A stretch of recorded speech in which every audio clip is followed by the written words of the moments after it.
Perla Estéreo presenta La Diáspora, una mirada diferente a una realidad que padece hoy Venezuela. La percepción y el sentimiento de quienes por diferentes razones se fueron a comenzar de nuevo. Venezolanos trabajadores, emprendedores, profesionales, amas de casa, estudiantes que han salido buscando un futuro mejor para ellos y sus familiares. Este podcast es producido y conducido por Julio César Nieves González desde algún lugar del Caribe venezolano.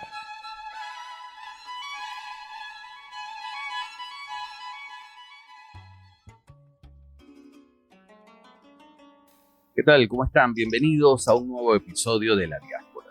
Hoy converso con una mujer muy simpática, versátil, divertida, quien se define como amante de la Nutella. En su perfil de Twitter tiene la siguiente frase: nunca dejes de sonreír. Y para ella eso no es solo una frase, es así permanentemente. Siempre tiene una sonrisa. Además, ella es locutora, animadora, madridista y arquitecto. Esto también está en su perfil de Twitter. Mi invitada de hoy es Isamar González.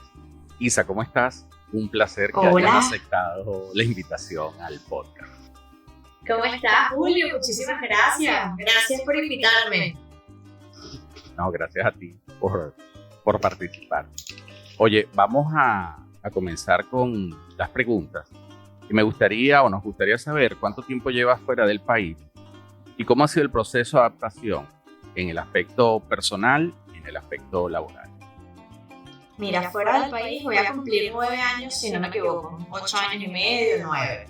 La verdad que he estado en 3 países distintos y en todos me he adaptado de una manera maravillosa. Yo creo que depende mucho también del ánimo que tú tengas y de lo que quieras lograr, porque es muy difícil. Todos sabemos que es súper difícil cuando te vas de tu país.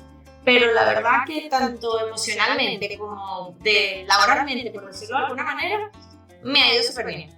No he hecho siempre lo que yo hago, que es arquitectura o radio, pero he aprendido de todo lo que he hecho y me lo he tripeado muchísimo, como decimos nosotros en Venezuela.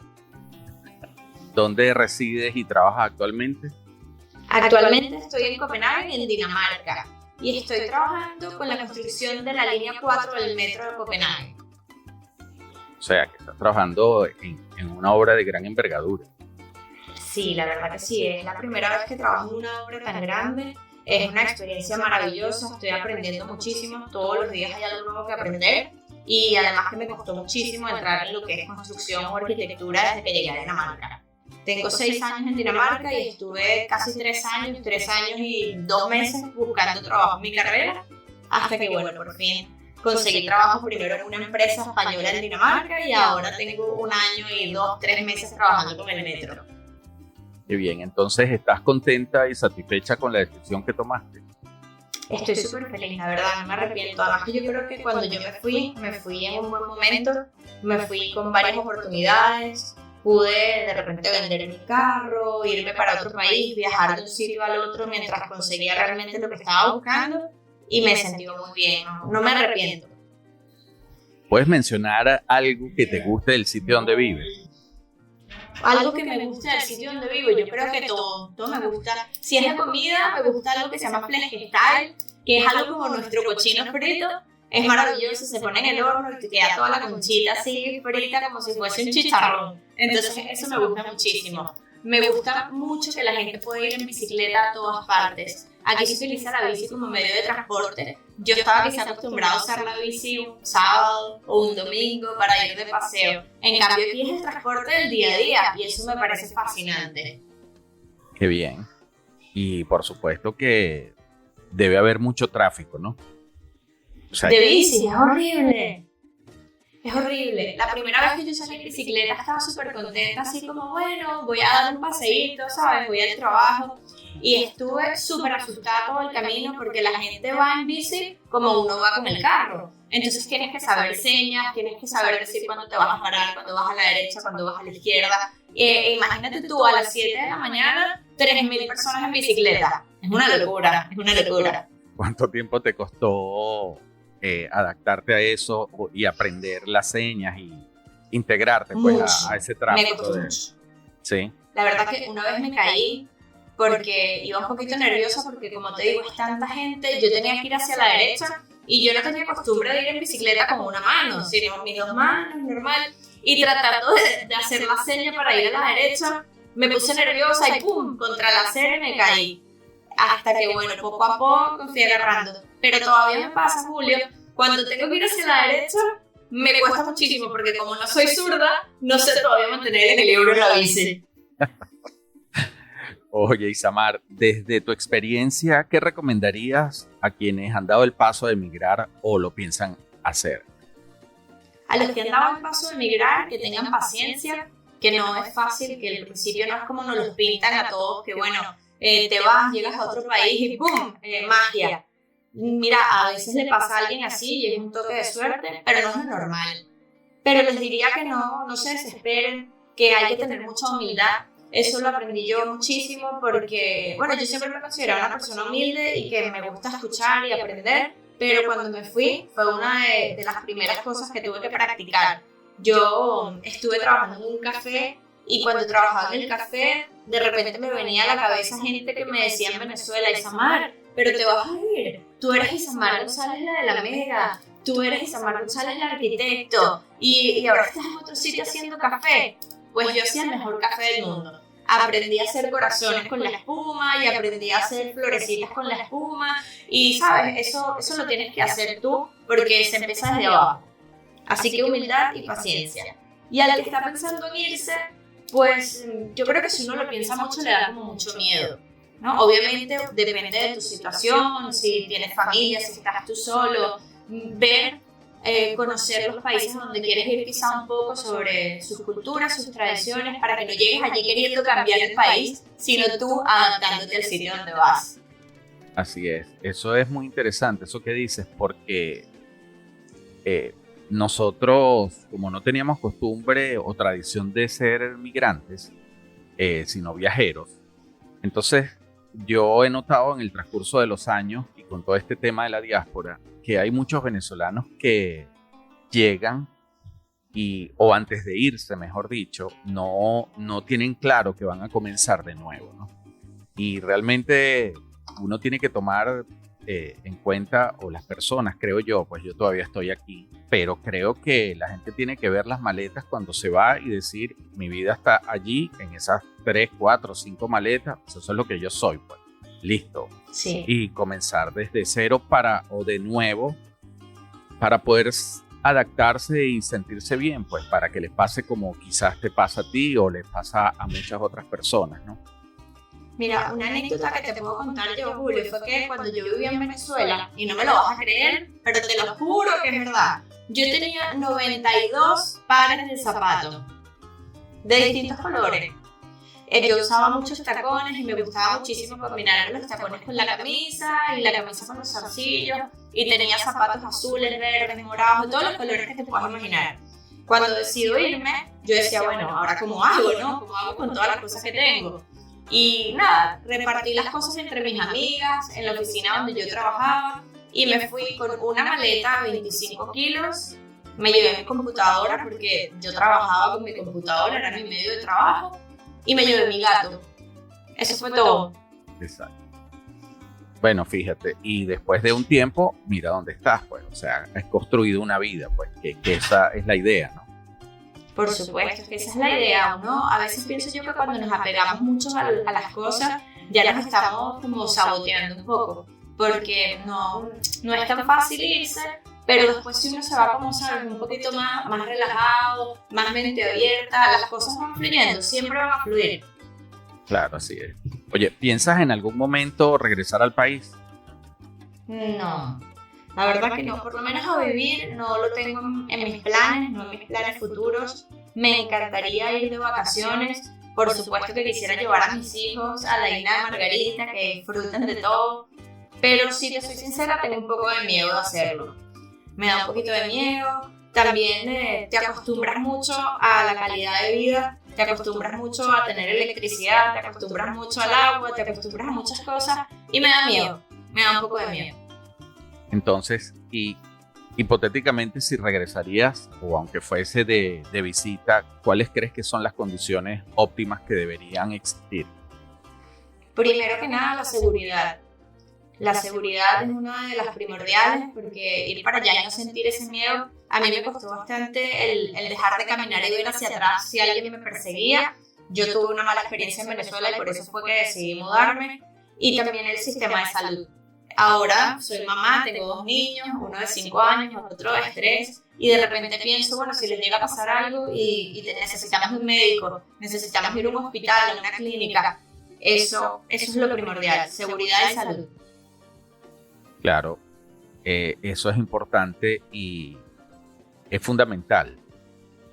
Y así debería ser en cualquier lugar del mundo. Pero bueno. Es así. ¿Cuál consideras que es el aprendizaje que has obtenido hasta el momento? Yo he aprendido muchísimas cosas desde que me mudé. Sobre todo, como dije hace un rato, el tener humildad, el de crecer como persona, el de poder ayudar a la gente, de saber que las cosas no pasan de la noche a la mañana. Así que he aprendido a tener paciencia, he aprendido a ser más humilde, he aprendido a pararme un poco y a observar a mi alrededor, porque a veces nosotros pensamos que nuestros problemas son muy grandes y no podemos con ellos, y cuando ves lo que te está pasando a tu alrededor y te das cuenta que tú no estás tan mal.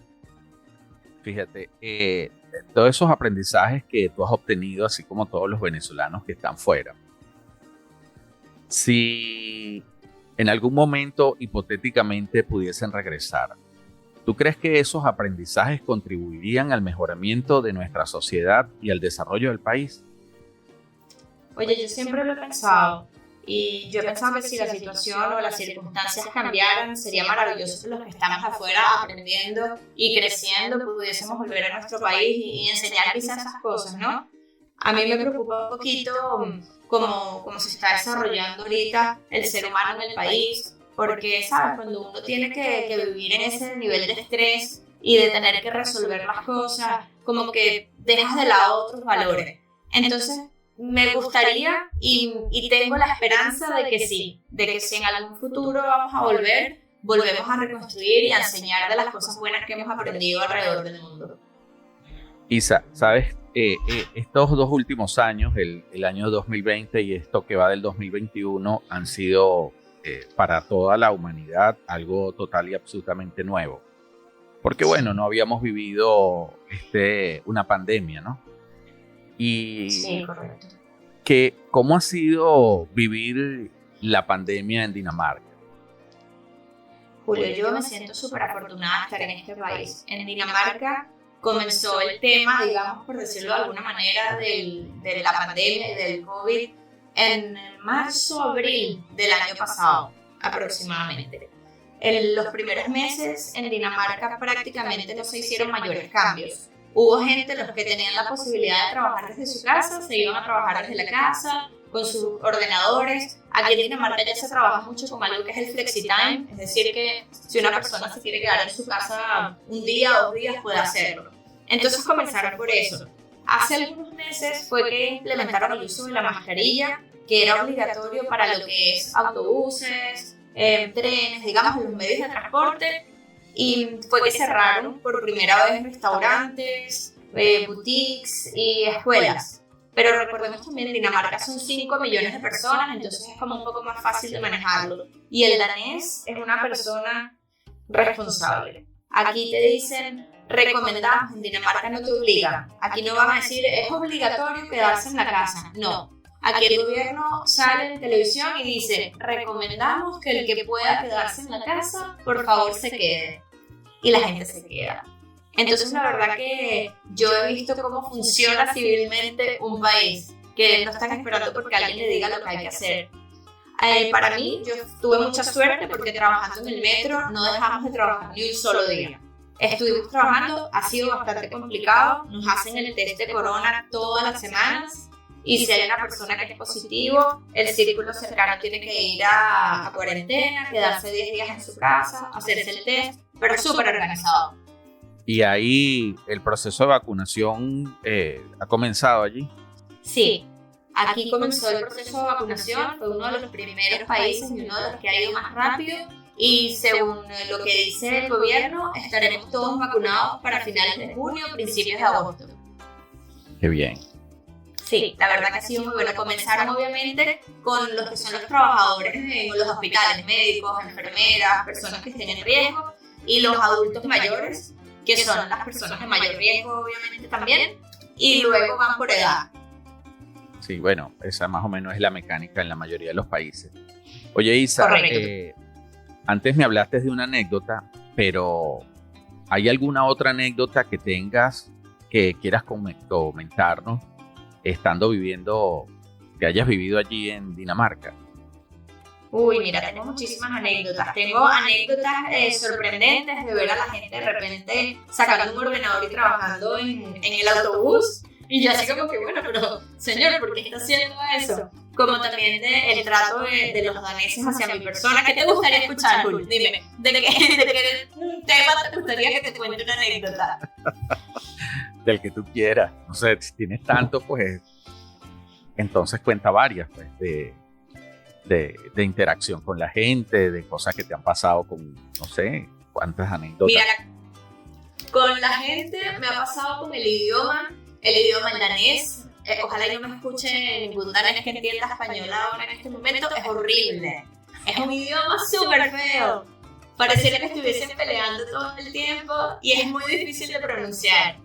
Para nosotros, sobre todo que nosotros leemos cómo se escribe, es súper difícil. Entonces siempre me pasa que cuando quiero hablar con un danés y trato de hablar en danés, se me queda así como una cara como que ¿tú qué estás diciendo? Y entonces, por ejemplo, tú le dices, bueno, quiero decir mamá, que es facilito, que es moa. Entonces te ven y tú dices, pero tú quieres decir moa. Y tú, bueno, sí, estoy diciendo moa. No, tú estás diciendo moa. Bueno, ¿y tú cómo me estás diciendo que es? Es moa. Bueno, y yo estoy diciendo moa. Entonces en eso pasamos 2 horas, yo pensando que estoy diciendo lo mismo y la persona que no me entiende. Entonces esa es una frustración que tengo aquí en Dinamarca. ¿Y practicas permanentemente el danés? O sea, la verdad que lo hablo muy poco. No, porque el metro es un proyecto internacional. Tenemos trabajadores de todas partes del mundo. Hay polacos, hay portugueses, españoles, italianos, gente de Sri Lanka. Hay, bueno, de todo el mundo. Entonces el idioma oficial es el inglés. Ok. El inglés. Sí. ¿Y el español? Con mis niños, sí. ¿Y español hablas más o menos con personas? Es español. Hay muchísimos españoles aquí, hay muchísimos venezolanos, argentinos. Sí, hablo bastante español, además te sorprendes cuando estás en la calle y escuchas de repente a alguien hablándote en castellano y es súper fácil conseguir a alguien que lo haga. Qué bueno, chévere. Bueno, realmente el español es, o sea, el inglés supuestamente o es el idioma más hablado en el mundo. Realmente el que mayor cantidad de gente habla, el idioma que mayor cantidad de gente habla es el chino, ¿no? Porque son muchísimos. Pero el inglés se supone que es el idioma más hablado. Pero tomando en cuenta la cantidad de latinos o de hispanoparlantes que hay en el mundo, pues el español es un idioma muy importante. Tan hablado como el inglés, pues. O sea, hay muchas más comunidades que hablan inglés, pero se habla muchísimo español. Y ahora hay mucha gente en todo el mundo que se comunica con el idioma nuestro, pues. Aquí les encanta el español. Aquí la mayoría de los daneses quieren aprender el idioma o incluso muchos lo hablan. Porque aquí en la escuela les enseñan o les hacen elegir entre francés, alemán, español. Y como a todos les gusta irse a España de vacaciones, aprenden mucho el español. Ok. Está bien. Isa, estamos llegando ya al final de la entrevista. No. Y sí.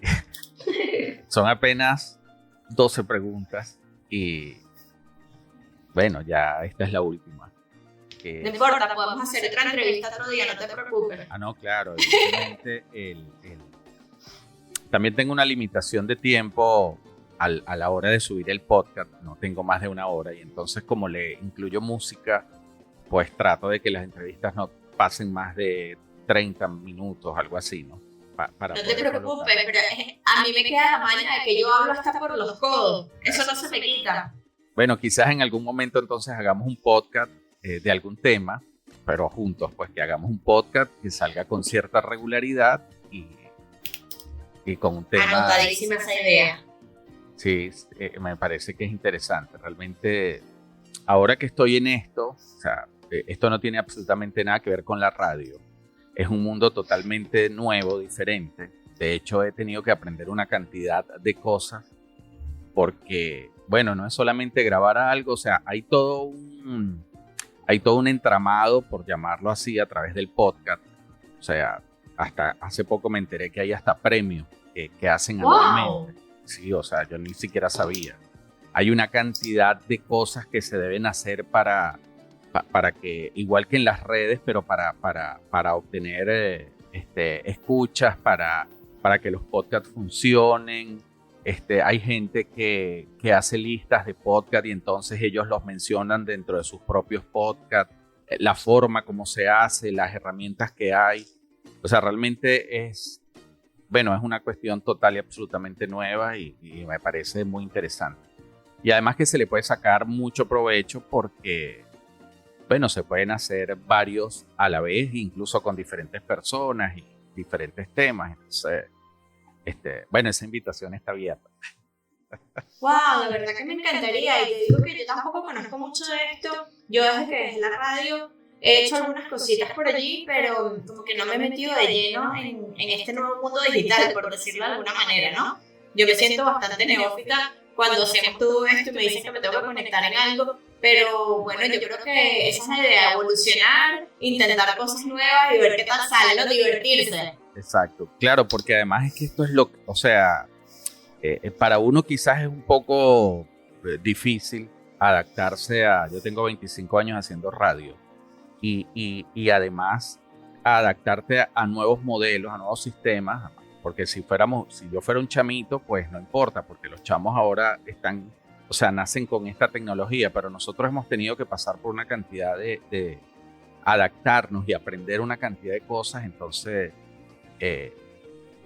para mí ha sido sencillo porque, bueno, en algún momento estuve involucrado en un canal por internet, o sea, que era Way Channel, que era un canal Sí. que era el primer canal incluso dedicado al turismo en toda Latinoamérica y en esa plataforma era algo bastante novedoso realmente cuando lo teníamos en la web, en internet, perdón.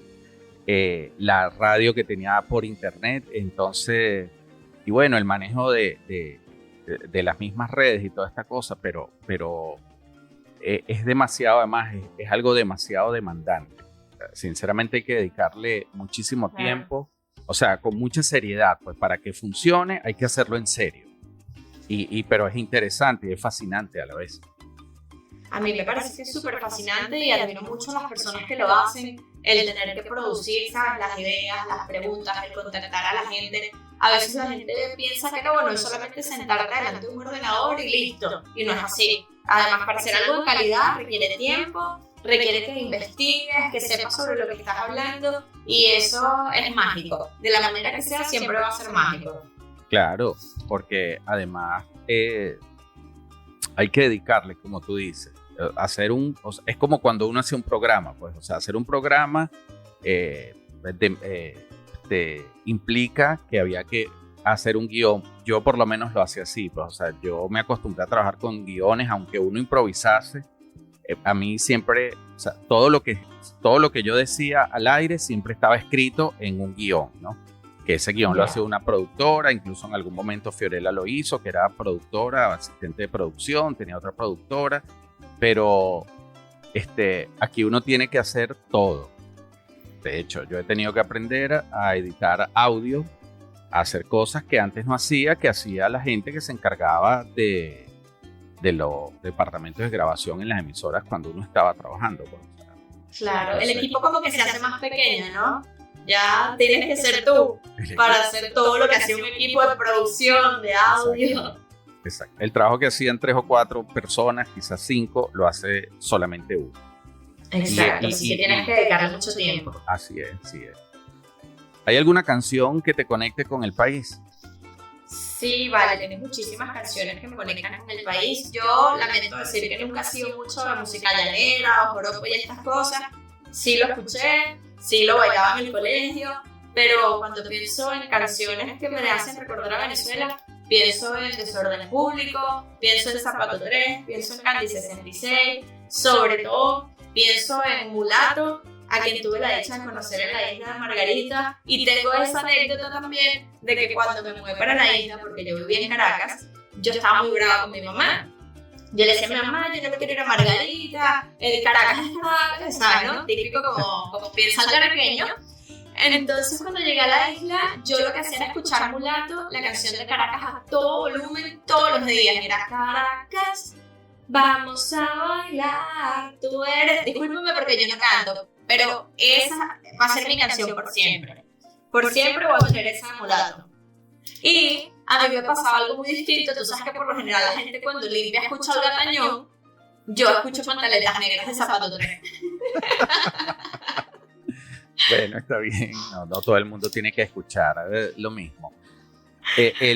La idea de, cuando les hago la pregunta que a los entrevistados que los conecte, una canción que los conecte con el país, a mí realmente no, o sea, yo no busco que me digan que sea música folclórica, porque hay muchas canciones que lo conectan a uno con el país.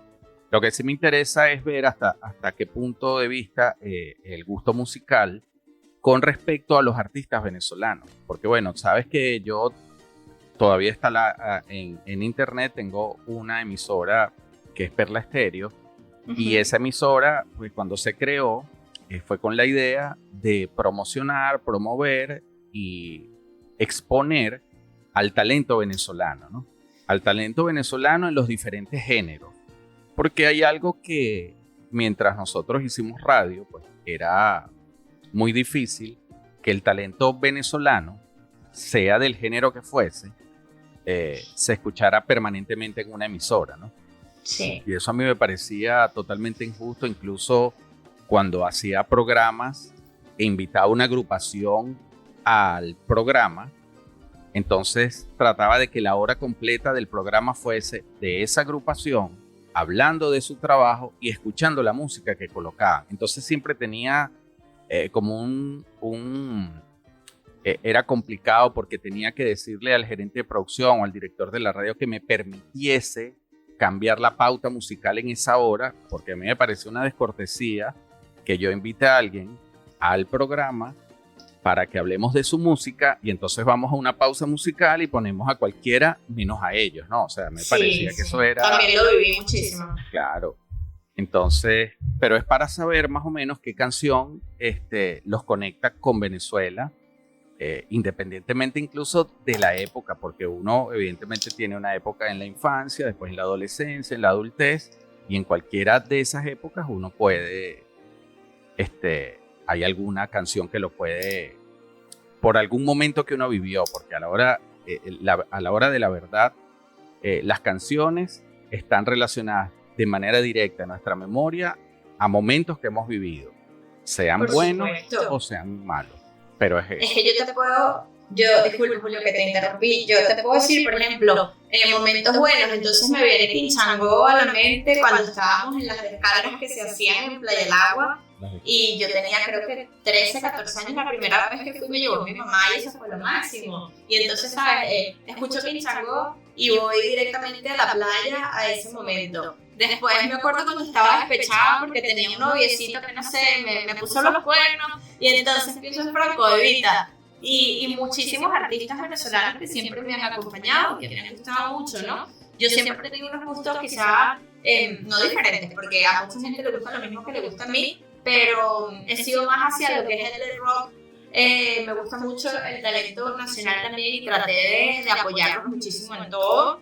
Así que esas son canciones que siempre me van a llevar a mi país. No, como lo comentamos tú y yo alguna vez también, mucha gente dirá, no, es que me gusta la canción Venezuela. Y escucho Venezuela y quiero llorar. A mí no me pasa, al que le pasa, bueno, mira, todo el mundo siente de una manera diferente, pero no tengo eso, no me pasa eso. Claro, es que, porque bueno, hay temas que terminan convirtiéndose en canciones ícono, por decirlo, o sea, en toda la... Y como nosotros en los últimos 22 años hemos vivido momentos muy complejos, para no entrar en detalles, la gente se identifica muchísimo con ese tema, pues porque bueno, porque sienten que ese tema representa lo que es el país, ¿no?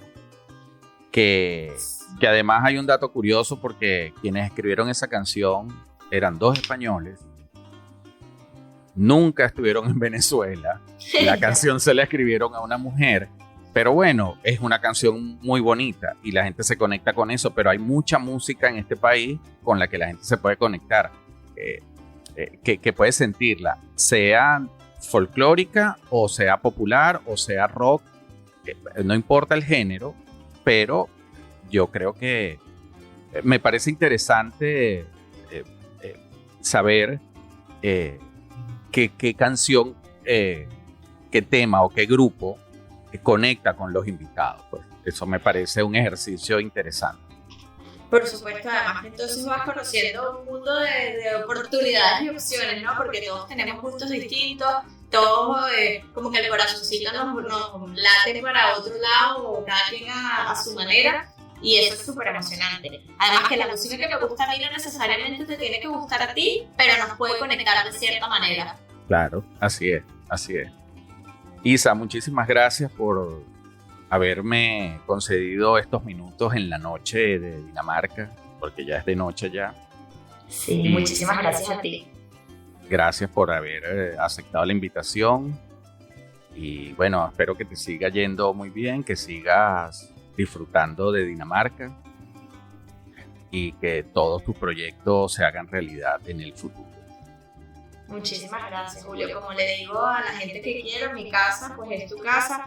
Cuando quieras y tengas la oportunidad de venir a este país, cuenta conmigo, con mi familia. Es un sitio maravilloso que vale la pena visitar y aquí estoy siempre. Y aunque a veces suene que, bueno, Isamar es muy desapegado, obviamente mi corazoncito siempre va a estar en Venezuela. Siempre voy a querer ir, aunque sea a visitar a los amigos que me quedan allí. Pero sí, nuevamente, si alguno de ustedes tiene en mente ir a otro país, salir de su tierra, sea la que sea, traten de dejar un poquito el apego y disfruten, porque el problema es cuando estamos muy apegados a algo, no disfrutamos de las maravillas que tenemos adelante de nosotros y créanme que vale la pena. Así es un muy bonito mensaje para finalizar esta entrevista.